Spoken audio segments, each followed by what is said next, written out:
오늘의 말씀입니다. 사무엘상 24장 15절 말씀입니다.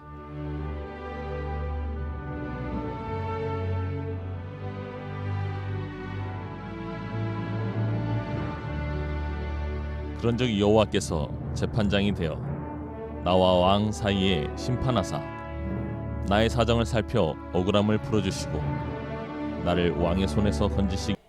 오늘도 좋은 아침, 아름다운 은혜의 날입니다. 비가 많이 내린 뒤라 그런지 가을이 한층 더 깊어진 느낌입니다. 한 주간 하나님 은혜 가운데 믿음의 삶을 살아내고 이렇게 주님의 날 함께 모여 하나님 예배하는 믿음의 가족들과 이 시간 잠시 양옆에 앞뒤로 인사 나누시죠. 주님의 평안을 함께 물을까요? 샬롬 하고 인사합니다. 샬롬. 우리가 한 주간 하나님의 은혜로 살아왔노라 고백하지만 막상 우리의 마음은 우리의 삶에 벌어지는 이러한 저러한 일들로 인하여 산만하고 마음이 분주해질 수 있습니다. 그럴수록 하나님께 예배하는 이 시간 가운데 삶의 중심, 내 마음의 중심을 하나님 앞에 옮겨 놓으셔야 합니다. 이 시간 마음을 다하고 진심을 다하여 하나님을 예배하게 되어질 때 하나님께서 주의 은혜와 그 평안을 우리에게 허락하실 줄 믿습니다. 오늘은 내 삶의 재판관 되신 하나님이라고 하는 제목으로 말씀 나누도록 합니다.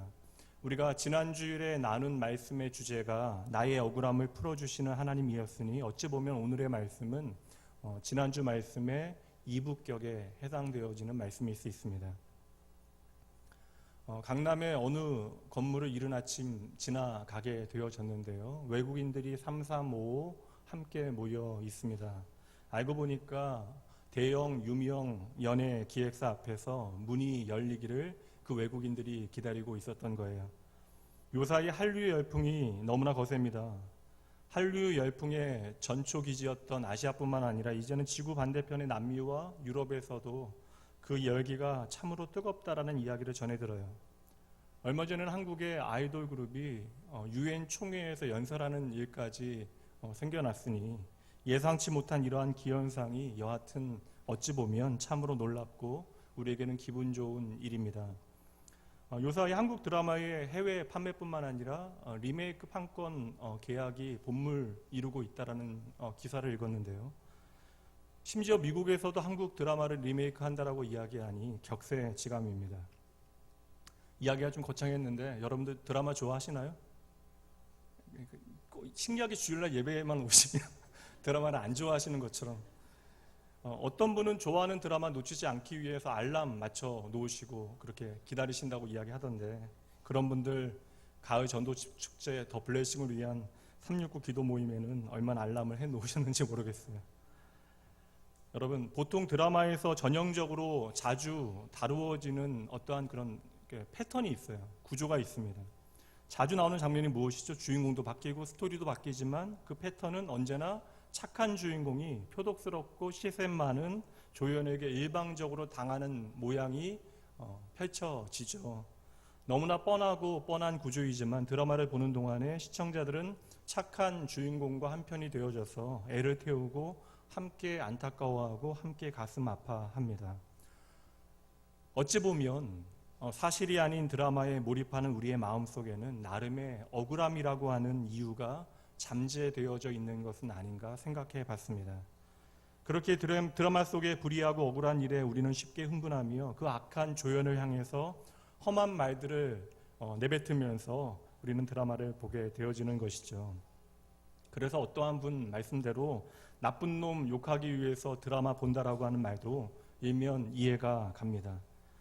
이러한 우리의 삶의 억울한 감정, 남들에게 평소에 내보이지 못하는 그 모든 그러한 감정들은요, 우리의 일상생활 가운데 다양하게 드러나게 되어지는데요. 그렇게 성품이 좋으신 분들도 운전할 때에는 그렇게 억울한 일과 화가 나는 일들이 많이 발생합니다. 예전에 교통경찰로 근무했던 한 청년이 분명 명백한 신호 위반으로 인하여 범칙금을 부과함에도 불구하고 대부분의 분들이 하시는 말씀이 첫 번째는 안 했다라는 이야기, 그리고 나중에는 재수없어 걸렸다라고 하는 억울함을 호소하시거나 어떠한 운전자들은 경찰관과 대판 싸우자라고 이렇게 덤벼들기도 하신대요. 그리고 소위 딱지라고 불리워지는 범칙금 부과 용지에 마지막에 자기 이름 대신 욕설을 써놓는 분들도 있다라고 이야기합니다. 내 이야기는 아니시죠? 이런 경우는 사실 억울함을 이야기하기도 부끄러운 상황이에요. 사피 규정이잖아요. 내가 벌인 일에 내가 마땅히 책임을 지는 것은 당연한 이치입니다. 그런데 이러한 것과는 달리 정말 진짜로 억울한 일들이 우리의 삶에 생겨나기도 합니다. 특히나 나의 마음과 진심을 다해 대했던 그 어떤 상대에게 상상을 초월하는 배신을 당하게 되어졌을 때가 그러합니다. 한 장로님께서는 친아들과 같이 여기고 돌보았던 직원이 회사 그 자금을 유용하고 도망간 일 때문에 큰 어려움을 겪으신 후에 그 손해보다도 사람에 대한 깊은 배신감과 그 미움이 너무나 깊어지셔서 예배할 수 없는, 그리고 기도할 수 없는 자신이 너무나 괴롭다라고 기도 부탁을 하셨던 일이 있었습니다. 이처럼 우리의 환경보다 우리의 마음의 짐과 괴로움은 그렇게 쉽게 해결되어질 수 없는 것처럼 여겨집니다. 사실 배신이라고 하는 것은 믿는 사람에게 당하게 되어지는 것이죠. 믿지 않는 사람에게는 배신을 당할 일이 없습니다. 그래서 우리에게 배신이라고 하는 것은 더 아프게 다가오는 것이죠. 경제적인 손실이라고 하는 것은 어떻게든 회복되어질 수 있지만 사람으로 인하여 마음의 상처를 받게 되어지면 사람에 대한 미움이 사라지게 되어집니다. 그리고 그 마음의 상처는 쉽게 아물지 않아서 시간이 지나가게 되어지면 그 마음의 상처는 몸이 기억하는 상처, 소위 트라우마가 되어지는 것이죠. 성도 여러분, 혹 오늘 여러분의 마음 가운데 그 어떤 관계의 문제 가운데 억울하신 분들이 계십니까? 여러분들만 억울하신 게 아닌 것 같아요. 성경에도 이처럼 억울한 사연 가운데 가진 수많은 사람들이 등장하고 있습니다. 그러니 분명해요. 믿음의 사람들도 그 마음이 억울할 때에는 속절없이 흔들리게 되어집니다. 그러나 단 한 가지의 차이가 있습니다. 믿음의 사람은 그 마지막 걸음이 언제나 하나님을 향하게 되어지는 것이죠. 오늘 본문의 말씀에는 참으로 억울한 한 사람이 등장합니다. 그 사람의 이름은 여러분 잘 아시는 다윗이고요.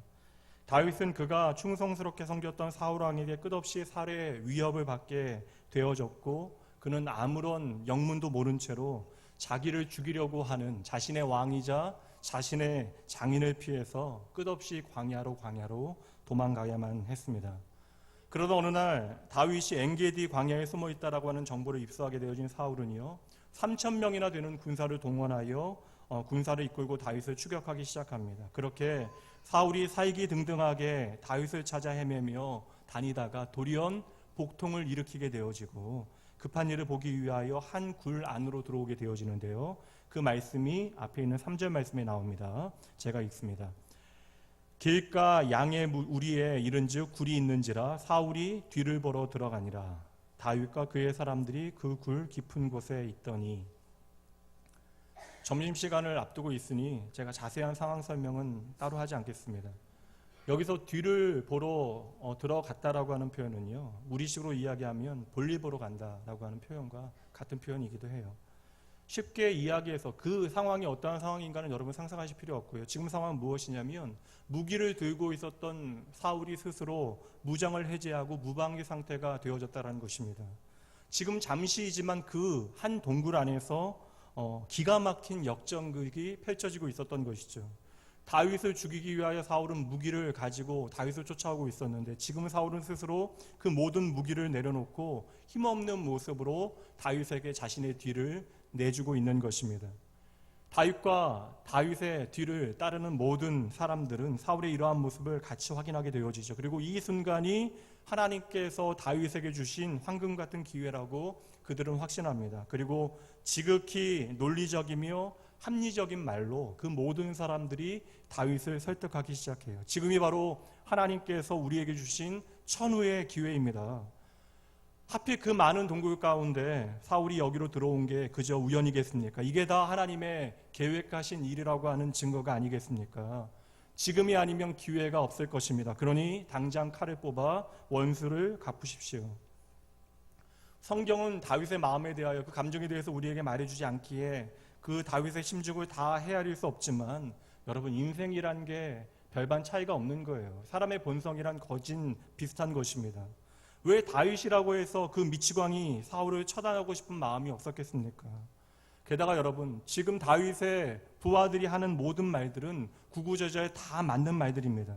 다윗이 칼을 빼어서 단 한 번만 그 칼을 휘두르게 되어지면 이 지긋지긋한 도망자 생활을 청산하게 되어지는 것이죠. 여러분, 아닙니다. 다윗이 그 손에 피를 묻힐 필요도 없어요. 눈빛만 한 번 교환해도, 눈짓만 한 번만 해도 그 부하들을 통한 이 모든 상황은 금세 정리가 되어질 것입니다. 게다가 여러분, 그럴 만한 이유와 당위가 분명합니다. 지금까지 사울이 다윗에게 얼마나 못되게 굴었습니까? 다윗을 향하여 창을 3번이나 던졌고 그를 낙향시키고 블레셋 사람들의 손에 던져놓았고, 게다가 지금은 온 이스라엘을 쥐잡듯이 뒤지며 그를 죽이기 위하여 쫓아오고 있는 것이죠. 그러한 사울을 한 칼에 죽이는 것은 오히려 어찌 생각해보면 점잖고 신사적인 복수의 방법이 되어질 수 있습니다. 보통 같으면 갈기갈기 찢어 죽여도 시원치 않다라고 여기는 사람들이 많을 거예요. 이 모든 말을 다 들은 다윗이 가만히 있다가 드디어 일어나 조용히 사울에게 접근하기 시작합니다. 그리고 다윗이 칼을 뽑아 들어요. 부하들은 손에 땀을 흘리며 그 광경을 지켜봤을 것입니다. 그런데 잠시 후 사울이 태연히 일어나 동굴 밖으로 걸어나갑니다. 사울이 멀쩡하기만 한 것이죠. 도대체 무슨 일이 벌어진 것입니까? 다윗은 모든 사람들의 말과 자신의 마음과는 정반대의 선택을 한 것입니다. 사울을 죽이지 아니하고 그저 그의 옷자락을 뒤에서 조금만 잘라냈습니다. 여러분, 칼을 빼들었으면 무방비의 적을 베는 것이 훨씬 더 쉬운 일이잖아요. 오히려 옷자락만 몰래 잘라내는 일은 더 위험하고 어려운 일입니다. 왜 다윗은 이렇게 바보 같은 일을 행하는 것입니까? 과연 다윗은 한 나라의 지도자가 될 만한 자격이 있는 사람입니까? 이 생각은 우리의 생각이 아니라 당시에 다윗에 따르는 모든 사람들의, 다윗에게 자신의 생명과 운명을 걸었던 사람들의 생각은 아마도 그 순간만큼은 그러하였을 것입니다. 사울왕이 공식적으로 다윗을 죽이기로 결정하고 그 모든 일들을 행하는 그러한 상황 가운데 당장 사울을 죽일 수만 있다면 그 선택이 다윗에게는 가장 좋은 선택이 되어질 수 있죠. 여러분, 우선 내가 살고 봐야 후일을 도모할 수 있는 것이 아니겠습니까? 그런데도 다윗은 그 쉽고 빠르고 가장 안전할 수 있는 길을 선택하지 아니합니다. 그리고 다윗은요, 다시 사울에게 쫓겨 도망 다니게 돼요. 이후로도 다윗이 사울을 죽일 수 있는 기회가 한 번 더 찾아오게 되어지는데, 말씀 26장 말씀에 보면 사울이 군사를 이끌고 하길라 산에 숨어있는 다윗을 추격해 오는 장면이 등장합니다. 그때 다윗이 충직한 부하였던 아비새와 함께 사울의 진영을 정탐하러 가게 되어지는데요. 그때 신기하게도 사울과 그의 모든 군사가 깊은 잠에 빠져듭니다. 아비새의 생각에 이번이 또 한 번의 기회가 되어진다, 그는 확신해. 그래서 다윗을 향하여 말합니다. 하나님께서 오늘 또다시 당신의 원수를 당신의 손에 넘기셨습니다. 그러면서도 아비새가 다윗이 또 한 번 주저할까 봐 이번에는 자신이 사울을 죽이겠노라 이야기합니다. 그럼에도 불구하고 다윗은 또다시 사울을 죽이지 아니하고 사울의 머리맡에 놓여있던 창과 물병만 조용히 가지고 나갑니다. 이렇게 말씀이 마무리되면서 여기에 참 재미있는 말씀 한 구절이 이어지는데 그 말씀을 함께 보도록 하시죠. 사무엘상 26장 12절 말씀입니다. 다윗이 사울의 머리 곁에서 창과 물병을 가지고 떠나가되, 보세요, 아무도 보거나 눈치채지 못하고 깨어있는 사람도 없었으니. 이게 과연 군사들과 그 전쟁을 위한 진영에서 가능한 일입니까? 그런데 그것이 가능한 이유가 그 다음에 나와요. 이는 여호와께서 그들을 깊이 잠들게 하셨으므로 그들이 다 잠들어 있었기 때문이었더라. 이 말씀의 설명대로 이야기하자면 이 기회에도 분명 하나님께서 열어놓으신 것이 분명합니다. 그렇잖아요. 그런데도 다윗은 이 말도 안 되는 두 번의 기회를 말도 안 되게 그냥 놓아버립니다. 그렇다면 여러분, 왜 다윗은 이러한 선택을 한 것일까요?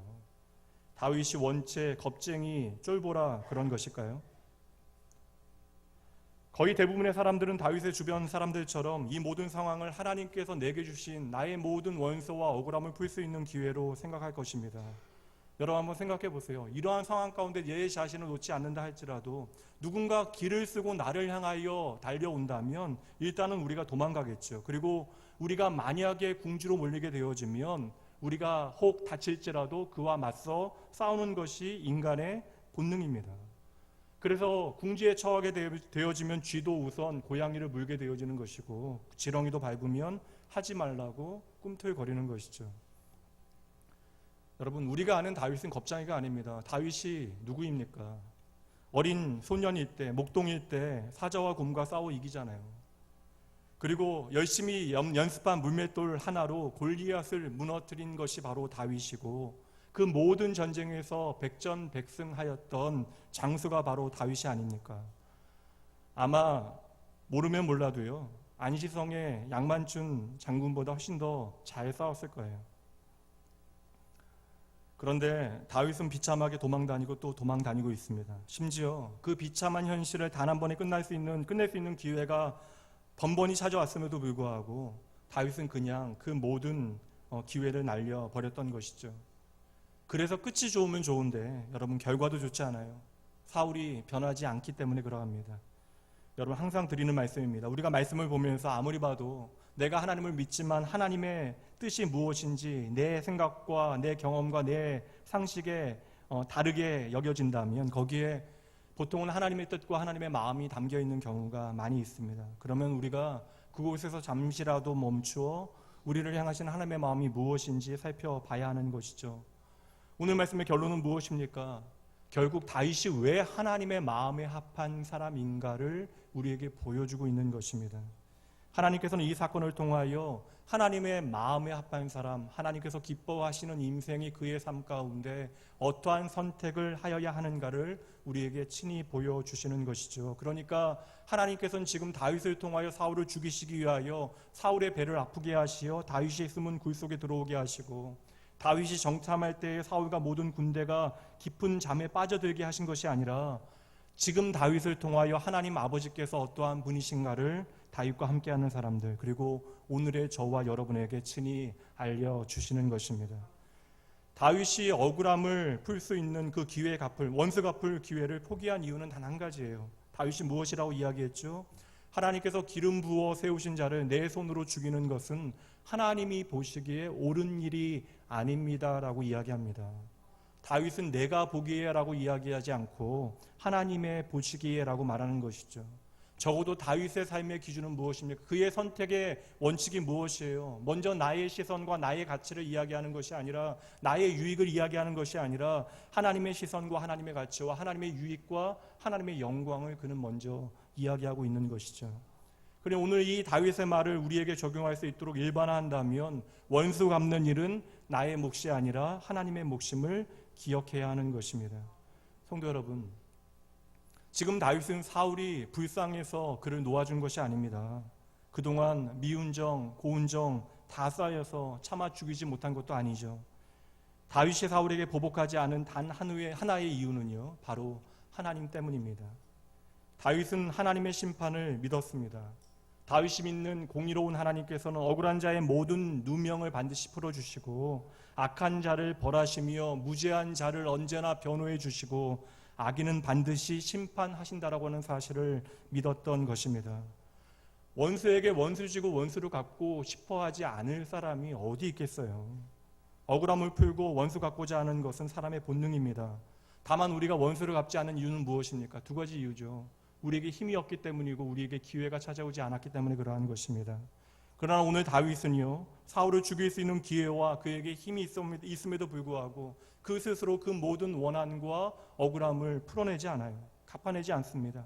그리고 다윗은 그저 하나님의 공의로운 심판만을 믿고 기다렸던 것입니다. 이것은 하나님의 심판을 믿는 믿음 없이는 불가능한 일입니다. 이것은 하나님의 심판을 기다리는 그러한 인내가 없이는 불가능한 일이에요. 이것은 하나님의 뜻에 내 삶을 맡겨드리는 참된 겸손이 없으면 우리의 삶에는 불가능한 이야기가 되어집니다. 여러분, 우리가 이 세상을 살아가다 보면 이런저런 일들로 억울한 일들은 많이 생길 것이에요. 나는 그런 뜻으로 말한 것이 아닌데 괜한 오해를 사기도 하고 앞뒤 사정도 모르면서 함부로 내 삶에 대하여 헐뜯고 비방하는 사람들의 이야기를 들을 때도 있습니다. 자기들은 웃고자 한 이야기이겠지만 그 이야기들이 내 가슴에는 큰 대못을 박는 것과 같이 여겨지기도 해요. 얼마 전에 한 청년은 회사에서 자기의 공로를 다른 사람에게 빼앗긴 것에 대한 억울함을 토로했습니다. 얼마나 억울하면 회사 이야기까지 목사에게 해가면서 기도를부터 하겠어요. 우리의 억울함을 풀어놓으면 아마 산같이 이곳에 쌓이게 되어질 것입니다. 억울한 일이 억울한 이유가 무엇이겠습니까, 여러분? 억울한 일을 도무지 풀어낼 방법이 없다라는 것이죠. 아무도 내 말을 들어주지 않는 것처럼 여겨집니다. 다들 나를 향하여 하는 이야기들은 객관적인 이야기들, 뻔하고 뻔한 이야기일 뿐 내 편이 되어주지 않는 것처럼 여겨져요. 그러니 날마다 내 가슴은 답답하다 못해 먹먹하고 머리는 날마다 지끈거립니다. 그리고 그 결과가 불면증이죠. 그토록 나를 힘들게 하고 억울하게 만든 사람들에게 힘만 있다면 당장이라도 복수하고 싶은 것이 우리의 마음입니다. 사람들 앞에서 큰 소리 한번 지르고요, 멋지게 한 방이라도 좀 날리고 싶은 것이 우리의 마음이죠. 그래서 두 번 다시 내 앞에서 까불지 못하게 만들고 싶은 것이 우리의 마음입니다. 이것이 바로 우리 안에 내재되어 있는, 꿈틀거리고 있는 복수심의 이야기들이에요. 이제 다시 오늘 본문의 말씀을 보도록 합니다. 24장 15절 말씀이 함께 읽어봅니다. 그런즉 여호와께서 재판장이 되어 나와 왕 사이에 심판하사 나의 사정을 살펴 억울함을 풀어주시고 나를 왕의 손에서 건지시기를 원하나이다 하니라. 아멘. 다윗은 지금 옳고 그름을 판단하시고 모든 합당한 보응을 하실 수 있는 분이 오직 재판장이신 하나님밖에 없음을 고백하는 것입니다. 그러니 이 말은 나의 억울함과 힘겨움을 하나님 앞에 토해내는 것이 아니라 하나님을 향하여 믿음의 고백을 드리고 있는 것이죠. 다시 말하면 다윗의 인생에 공정하신 하나님은 오직 하나님 한 분뿐이십니다. 그러니 다윗은 그 믿음의 고백대로 나의 억울함을 나의 힘으로 풀어내려 하지 않고 하나님께 먼저 맡겨드리고 있는 것이죠. 여러분, 이것은 참으로 어려운 일이에요. 다윗에게도 참으로 힘든 결정이었지만 이 결정이 하나님의 마음에 합하여져 하나님을 기쁘시게 했던 것입니다. 오늘도 하나님께서는 저와 여러분에게 동일하게 물으십니다. 오늘 너의 삶의 재판권이 누구에게 있느냐? 오늘 우리는 내 삶의 재판관이 누구이신지 하나님 앞에서 날마다 시시로 때때로 자문해 봐야 합니다. 세상의 모든 사람들은 내가 어서 힘을 가져, 내가 어서 능력을 가져, 내가 어서 많은 자원을 가져 내 모든 억울함을 해결해 내려고 합니다. 스스로 재판장이 되어지기를 원하는 것이죠. 갈수록 정의가 사라져가는 이 세상 가운데 많은 사람이 자신의 의로움으로 이 세상을 바꾸어 놓으려 합니다. 그런데 신기하게도 그러면 그럴수록 세상은 또 다른 크고 작은 비극들이 일어나고 있는 것이죠. 여러분, 우리는 결코 스스로 재판장이 되어질 수 없는 존재입니다. 우리의 판단 기능과 분별력이 온전하지 않기 때문에 그러한 것이죠. 그래서 이 사람의 정의는 저 사람에게는 불의가 되어질 수 있고 이 집단의 공평은 저 집단에게는 불공평이 되어질 수 있는 것입니다. 심하게 뒤틀린 자기 세계 안에서 스스로 힘을 가지고 재판장이 되어져서 전 인류의 비극적인 사건을 만들어냈던 그러한 역사들을 우리는 너무나 잘 알고 있죠. 우리의 내면 안에는 누구나 어느 정도의 억울함이 또아리를 들고 있습니다. 그래서 원수 같은 일들이 떠오를 때마다 몸부림치게 되어지고 그렇게 나에게 억울함을 느끼게 만든 누군가를 떠올리게 되어질 때마다 우리는 짜증을 내게 되고 밥맛도 사라지게 되어지는 것이죠. 그렇게 우리의 삶에는 날마다 그만큼 원수들이 많아져 가고 원수 갚을 일들도 쌓여져만 가고 있습니다. 그러나 오늘 나의 재판관이 되어 주시겠다 말씀하시는 하나님께서는 그 원수 같은 모든 일들과 사람들에 대한 재판권이 나에게 있는 것이 아니라 오직 하나님 당신께 있음을 명확하게 말씀하십니다. 로마서 12장 말씀 보도록 합니다. 내 사랑하는 자들아, 너희가 친히 원수를 갚지 말고 하나님의 진노하심에 맡기라 기록되었을 때 원수 갚는 것이 내게 있으니 내가 갚으리라고 주께서 말씀하시니라. 여러분, 원수 갚는 권한이 하나님께 있다라는 사실을 먼저 기억하세요. 당장 내 마음의 억울함, 내 마음의 속상함 한순간에 풀어낼 수 있는 것이 아닙니다. 그 오랜 시간 내가 아파하고 힘든 문제를 어떻게 단 한순간에 풀어낼 수 있겠어요. 그러나 적어도 우리가 예수를 믿는 사람으로 한 가지는 기억해야죠. 주님께서 내게 말씀하셨으니 그 원수 갚는 권한을 하나님 앞에 맡겨드리는 것이 우리가 해야 할 일임을 우리는 기억해내야 합니다.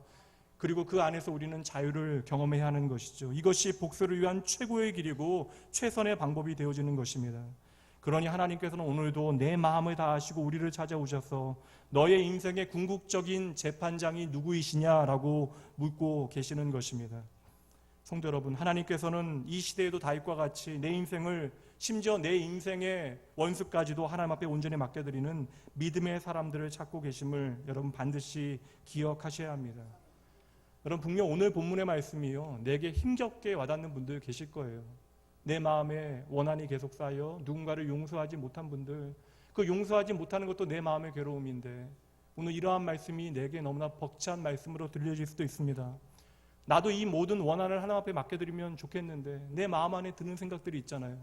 이 모든 원한을 하나님 앞에 맡겨드리면 하나님께서는 나의 원수 갚음을 대신 갚아주시는 것이 아니라 그를 그냥 용서해 주실 것 같고 더 나아가 그를 변화시켜 주실 것 같은 불길한 예감이 들기 때문입니다.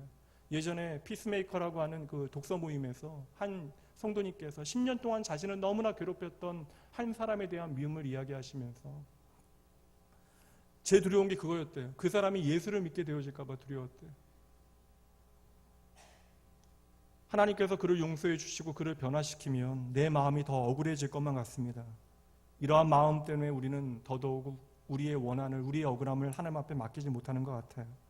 적어도 그 인간은 내가 당한 만큼 고통받아야 할 것 같은 것이 우리의 마음이기 때문에 그러합니다. 여러분, 그러나 하나님께서 내가 생각하는 대로, 내가 원하는 대로 판단하시거나 벌하지 아니하실지라도 하나님의 재판, 하나님의 심판과 판결은 말씀 그대로 언제나 공평하시고 의로우심을 기억하셔야 돼요. 시편 50편 6절 말씀입니다. 하늘이 그의 공의를 선포하리니 하나님 그는 심판장이심이로다.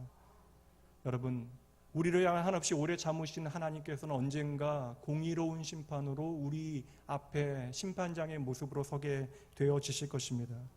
그리고 우리는 그 공의로우신 재판장이신 하나님을 믿어야 하는 것이죠.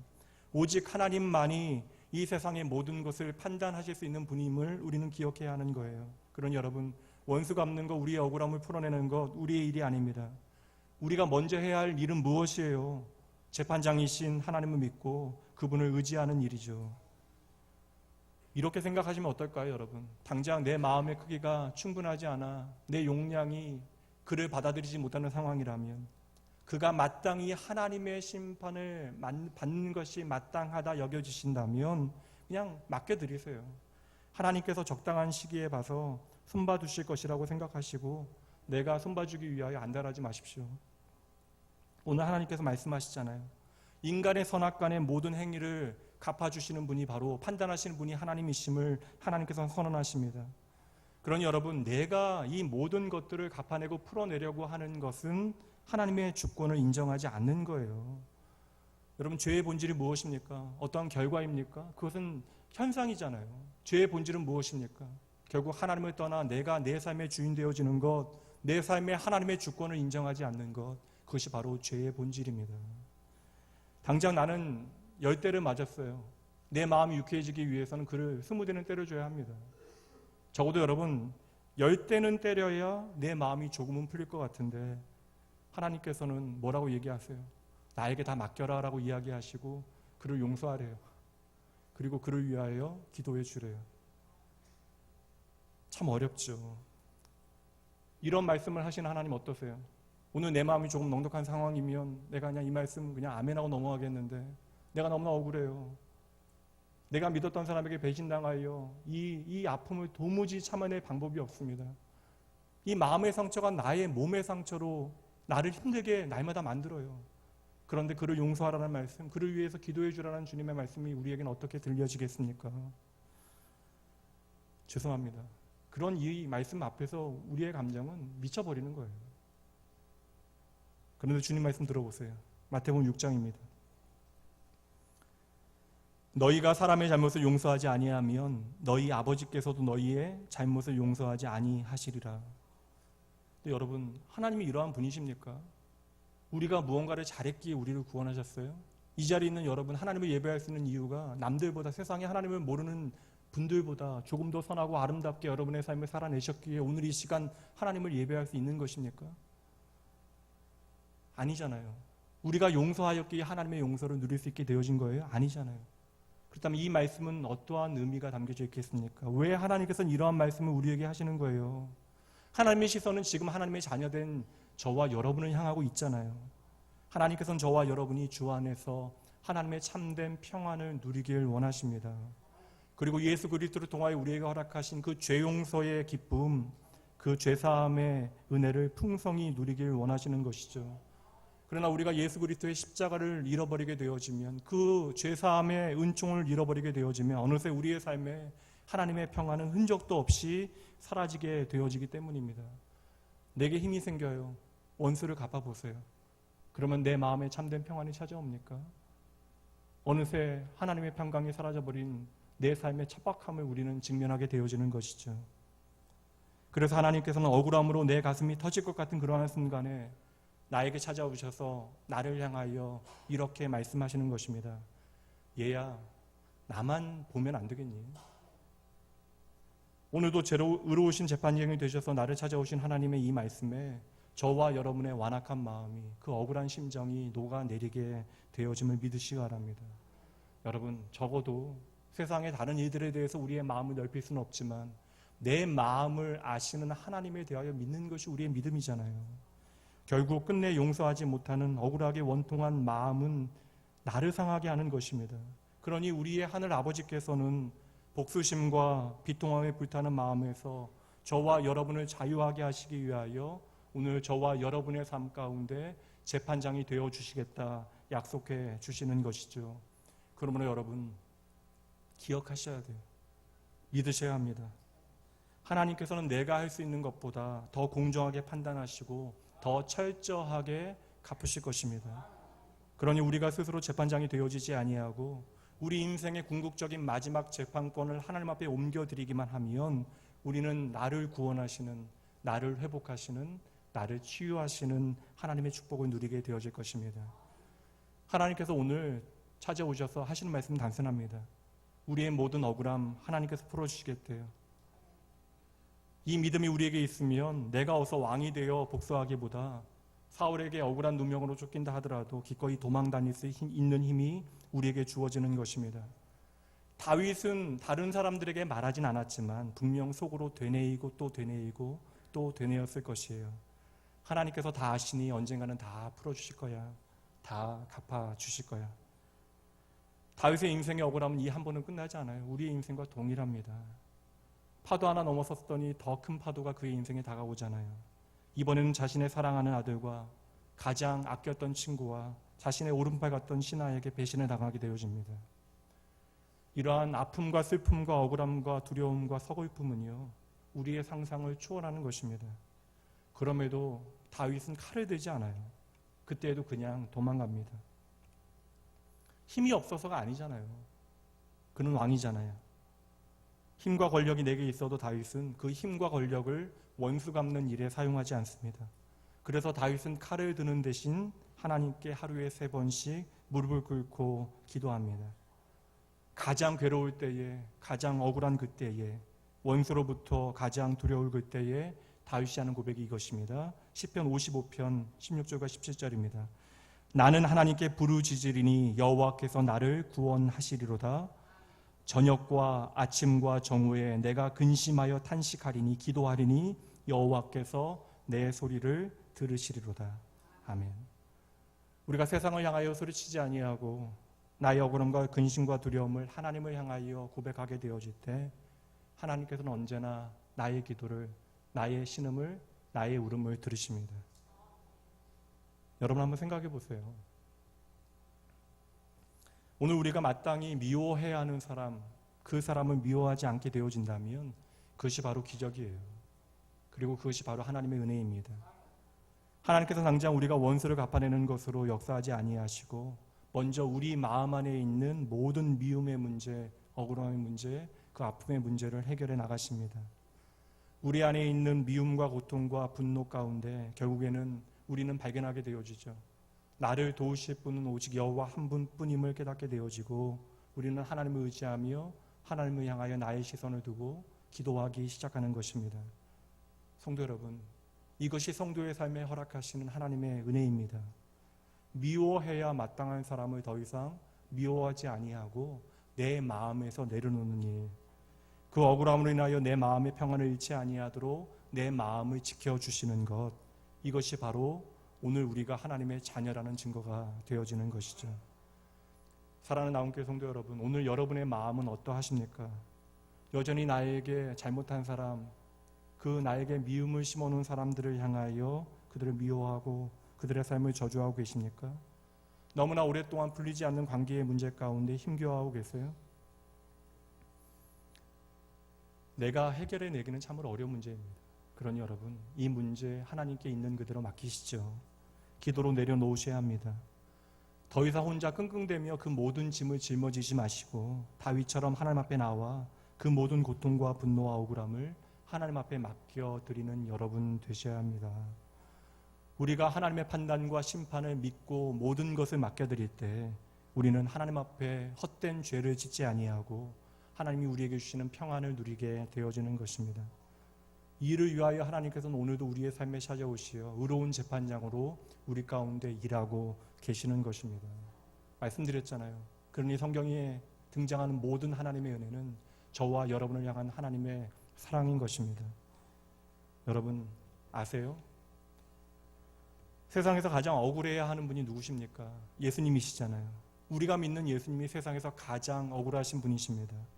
예수님은 죄가 없으셨어요. 그 입에 거짓이 없으신 분이십니다. 그럼에도 이 세상의 모든 죄를 담당하시려고 십자가에 달리신 것이죠. 그때 예수님께서 어떠하셨습니까? 그 현장에 대한 기록이 너무나 상세하게 말씀에 기록되어져 있습니다. 욕을 당하시되 맞대어 욕하지 않으시잖아요. 고난을 당하시되 그 고난을 억울해하지 아니하십니다. 대신 공의로 심판하시는 하나님께 모든 것을 맡겨드립니다. 그렇게 온 세상의 주인 되신 하나님이신 예수님께서는 십자가에서 죄 없이 가장 억울한 모양으로 죽어 가셨던 것이에요. 도저히 있을 수 없는 일, 결코 있어서는 안 되는 일이 이 땅의 악한 사람들의 계획을 통하여 버젓이 일어나고 있는 것입니다. 내 마음이 무너지고 비통하고 억울해요. 우리라도 십자가 앞에 달려가서 주님 앞에 가로서서 주님과 세상 사람들 앞에 가로서서 소리 지르며 욕이라도 한번 해주고 싶습니다. 그러나 예수님께서는 저항하지도 않으셨고 분노하지도 않으셨고 복수하지도 아니하시고 그저 억울하게 그 길을 걸어가십니다. 이 십자가의 길을 이해하지 못하는 사람들은 그래서 예수 그리스도의 십자가의 죽음을 노예의 윤리로 설명해내는 것이죠. 그런데 여러분들은 아십니까? 예수님을 그날 저주의 나무에 매단 것은 그날 함께 있었던 성난 무리들이 아닙니다. 그날 예수님께서는 저와 여러분의 죄 때문에 십자가에 달리신 것입니다. 그리고 그를 통하여 우리에게 사죄의 길, 의의 길, 구원의 길이 열린 것이고요. 그리고 그를 통하여 우리에게 나음의 길, 용서의 길, 회복의 길이 펼쳐진 것입니다. 그리고 내가 그 길을 걸어갔듯이 이제는 너희가 나에게 오면 된다라고 저와 여러분을 초청하고 계시는 것이죠. 사랑하는 성도 여러분, 하나님은 언제나 저와 여러분을 향하여 선하시기에 오늘도 저와 여러분의 모든 고통을 짊어질 준비를 하고 저와 여러분을 기다리고 계십니다. 그러니 여러분 부디 속히 주저하지 말고 하나님 앞에 나오셔야 돼요. 이사야 55장 말씀 함께 보도록 합니다. 함께 읽습니다. 이사야 55장 22절입니다. 제가 읽어드립니다. 내 짐을 여호와께 맡기라. 그가 너를 붙드시고 의인의 요동함을 영원히 허락하지 아니하시리로다. 아멘. 내게 힘겨운 그 모든 짐 여러분 하나님께 맡겨드리기만 하면 돼요. 다른 건 너무나 그 결과 우리가 따지지 말고요. 우리가 해결할 수 없는 것이라면 우선 하나님 앞에 맡겨드리시면 됩니다.